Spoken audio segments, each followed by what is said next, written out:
atong nakuha na similya sa saging gagmay na pod guys, kay wala naman tay makita na mga dagko sama niini. Mo nang kanina lang ang atong gikuha karon, pero makakita man gihapon ta siguro uban pa na mga dagko-dagko guys. Kay sige naman tagtanom, nagnihit na ang similya. Mo nang kanina lang atong daginoton.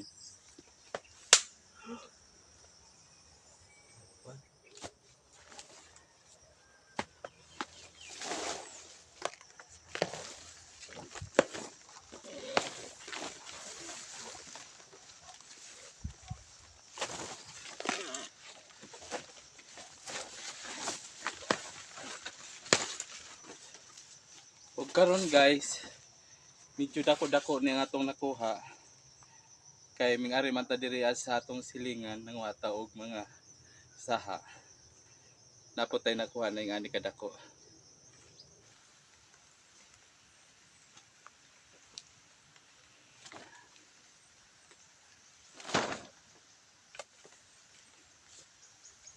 Ug karon guys, magsugod na ta og tanom. Ang oras karon alas 12 guys, kay ingon pa nila kung magtanom tag alas 12, ang tubo kuno sa saging dili taas kaayo, mamungan na mo nang atong gitunong sa alas 12 ang atong pagtanom.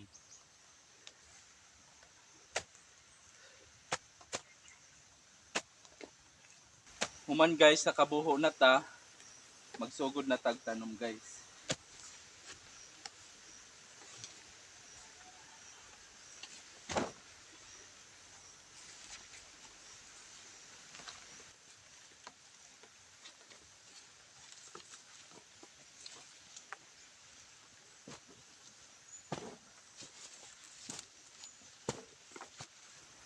Human nakatanom na tag isa ka buok guys. Tanggalan nato ni og mga dahon. Kana kay aron dili siya mabug-atan. Bisan binlan lang nimo duha ka dahon. Og karon guys, kinahanglan makatanom ta og makinsi ka punuan sa atong saging, kay nahimutang naman nig tulo ka adlaw ang atong pagtrabaho diri guys. Kay ang atong paglampas duha ka adlaw guys. Human sa adlaw pod na pagtanom, isa ka adlaw ang atong kuan, kay nanguha pa man tag mga similya. Human magtanom na pod ta diri guys, mo nang 15 ka buok ang atong itanom karong adlaw.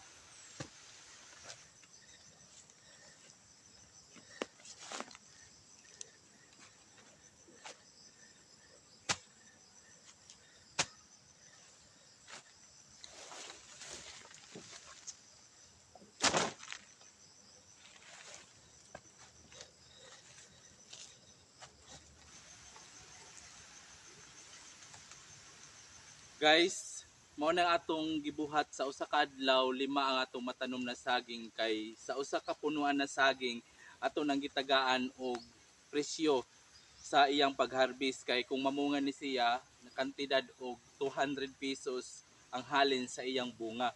Mo nang nagkinahanglan og 5 ka punuan ang atong matanom sa usa ka adlaw, kay 200 times 5 nagkantidad ni siya og 1,000. Mo nang atong sweldo sa atong usa ka adlaw nahimutang og 1,000 kung panahon maharbis na nato ang atong gitanom.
oo, nahuman na ta pagtanom sa atong saging na karnaba.